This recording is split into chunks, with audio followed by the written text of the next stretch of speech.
200 duelists, 9 rounds, 50 minutes on the clock.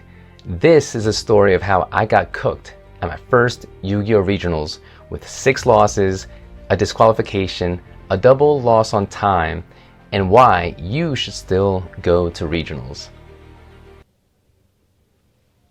Welcome back, duelists. Welcome to Duel Timer. Today's video, we're going to be going over my very first Yu-Gi-Oh! Regionals experience, what to bring, what to expect, and how it went. To kick us off, we need to make sure that we bring our deck box with our deck inside of it. Our deck consists of 40 to 60 cards. Our side deck can be up to 15 cards, and our extra deck can be up to 15 cards. I'm playing the Fallen of Albaz, also known as Branded archetype. So that's what I'm playing today. It's Branded Despia. And you want to make sure that you bring a play mat. I just brought a paper copy. It was small, concise, it worked, it fitted my deck, like it fits the theme of my deck. I did see many people bring tubes and their actual playmat that they roll up. And I've seen some very cool designs. They also had some out on display to sell at the venue. But do make sure to bring a playmat. The tables were clean overall. I didn't see any issues with that. But so you have your deck and your playmat. And some form of tracking your life points. I like pen and paper. The Yu-Gi-Oh! Neuron app works too. Make sure to bring your ID. They do ask for that when you arrive. And bring some cash. Some kind of currency. And for food or anything like that.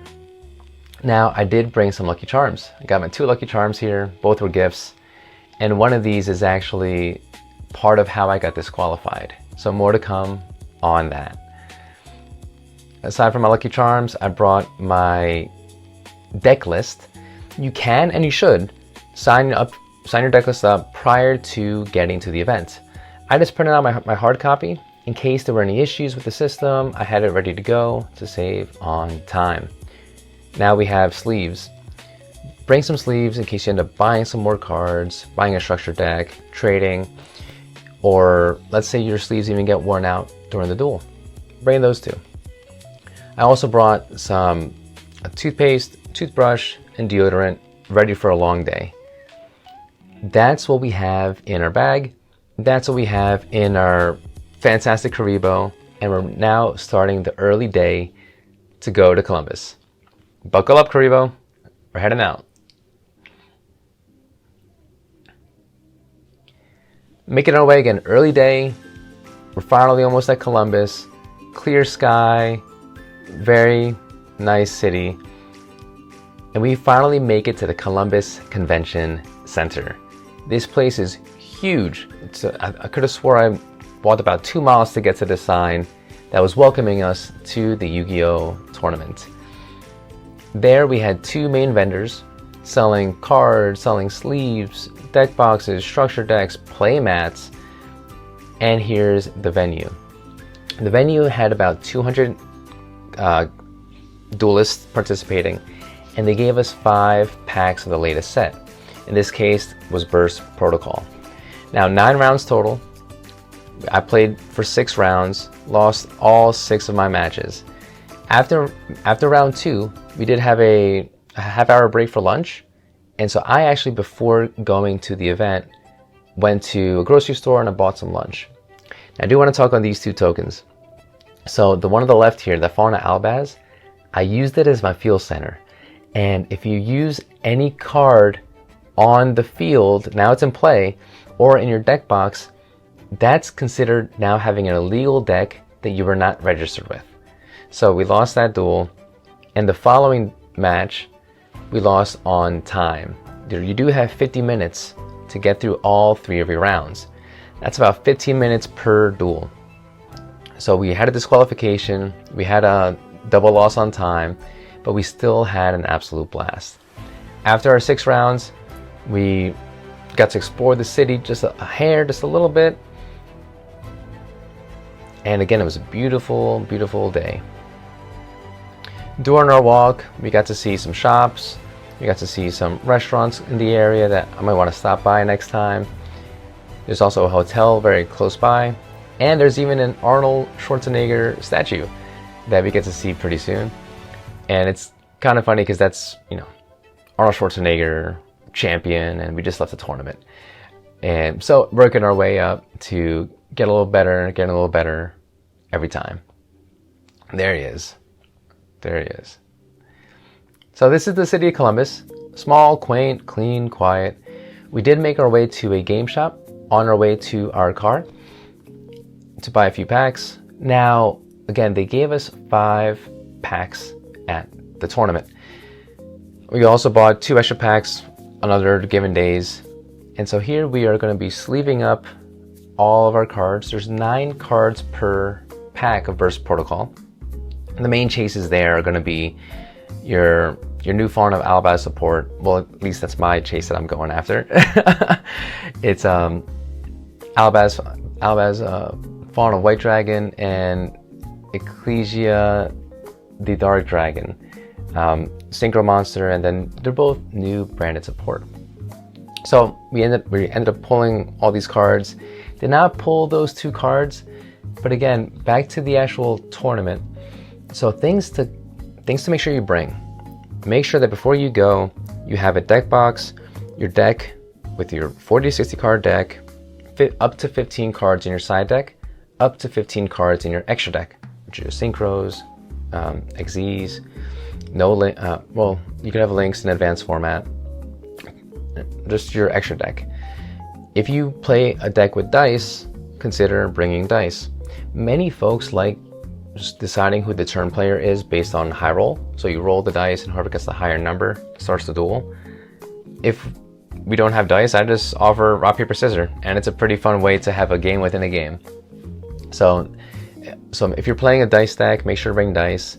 If you have a deck that uses tokens, consider bringing tokens. I played against a few decks that did use tokens, whether it was the Biru or other archetypes that required it.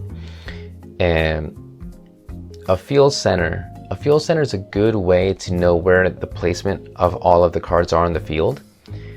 And this is now even more important because now you have more cards like the Elf Note archetype that really depends on the placement of the monster zone, or like where the monster is and which zone it is. So you want to make sure that you have a field center that's legal. My field center was illegal because it was a Fallen of Albaz card. That playable card cannot be used as a field center. Learn that lesson from me, please. Now the judges there, again, they are fantastic people. They enjoy the game. They know it very well, very intricately.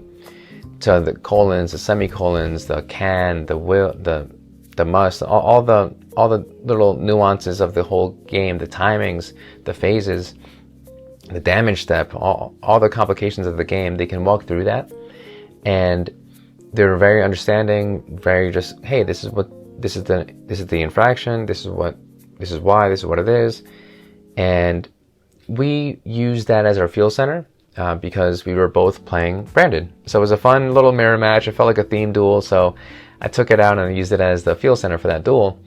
And I called the judge over for another question. And while they were there, they answered my question. Awesome. And then they noticed the field center in the middle. And then disqualified me from the match, from that particular match. So a lesson learned. Again, they're great human beings. They educated me on how that played out. It was interesting being disciplined and disqualified for one of the matches at my very first ever Yu-Gi-Oh! Regionals, but hopefully that doesn't happen to you. And if it does, that's all right. It doesn't mean that you get kicked out of the tournament.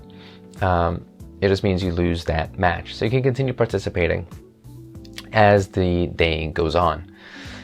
And what else should you bring? So we talked about life points. You can use your app. You do need to make sure you have your Duelist ID number. That could be the card.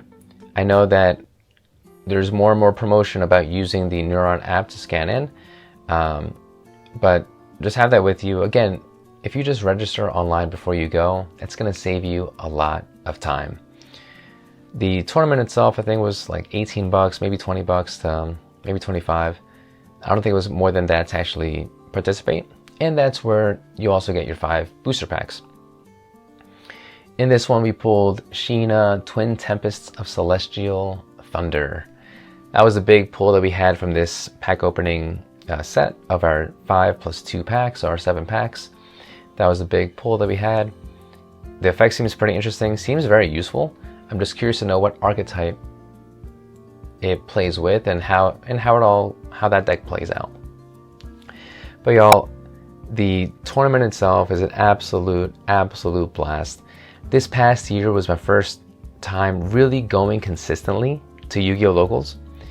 And I've always been hard to get out of my shell, meet new folks, and I've been able to do that. The community has been welcoming, heartwarming, understanding, patient.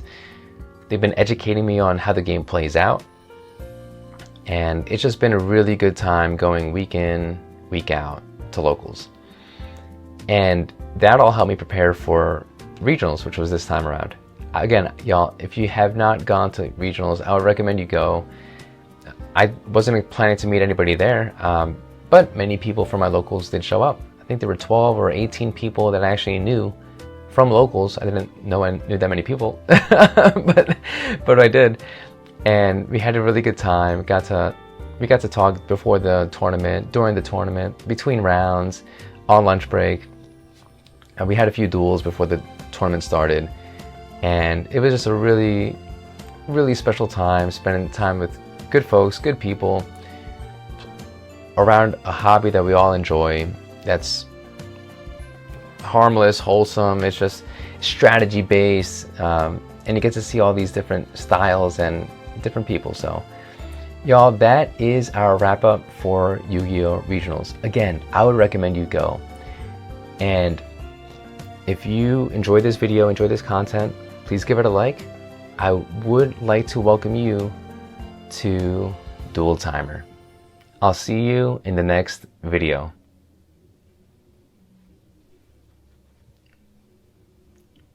Buckle up, Karibo. We're heading out.